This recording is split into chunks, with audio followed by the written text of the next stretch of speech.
Number 9, Maurice Richard, breaks in savagely, breaks his stick, and knocks the puck into the net with his hand. A teammate once said that watching him was like looking at a rocket. The nickname stuck and the reputation grew. A dangerous, ruthless competitor with a glare an opponent once described as frightening. I was just a medium hockey, not medium, but a good hockey player. Not an all-star because I was never a good skater. I was never a good stick handler. Just had to have more desire. And I wanted to win every game. I didn't want to lose. I used to hate losing. Maurice Richard was born in working-class Montreal in 1921.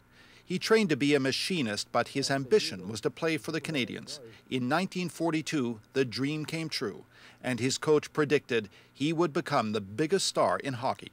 Richard encore.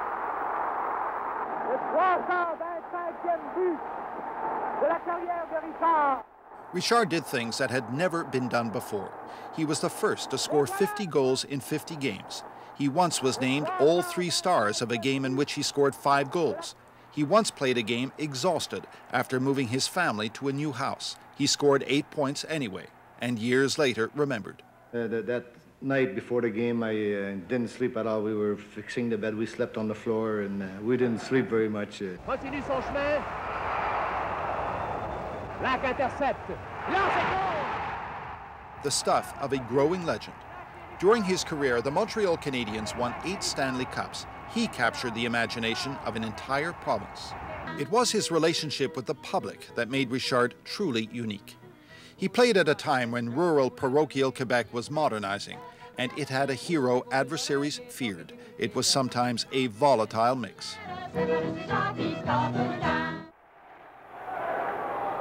1955.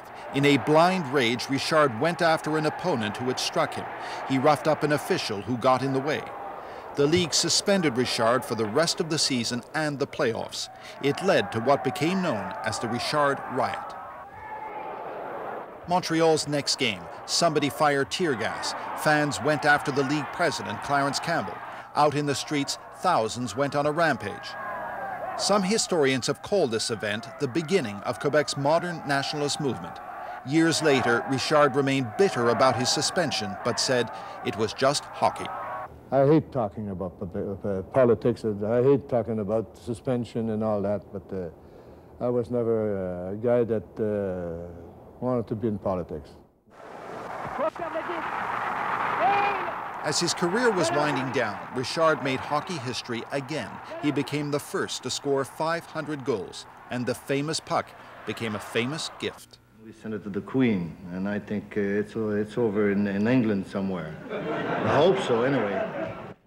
By 1960, Richard had scored more goals than anyone in NHL history. He had played for 18 years, but he was too injured to continue. As of now, I am a retired hockey player. He worked a while for the Canadiens, dabbled in business, played and refereed some old-timers exhibition games, but he was too large a presence ever to fade away.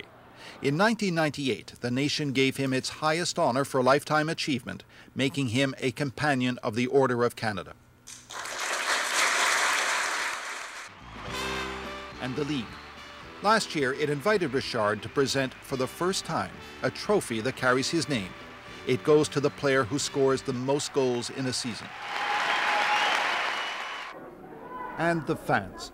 Most Canadians have never even seen Richard play hockey. Most of his records have been broken, but he is fondly remembered. At the closing of the old Forum, the building he helped make famous, the Rocket stepped onto its ice for the last time.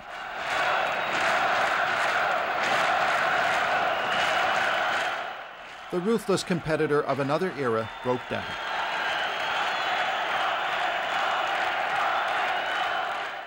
He left hockey 40 years ago.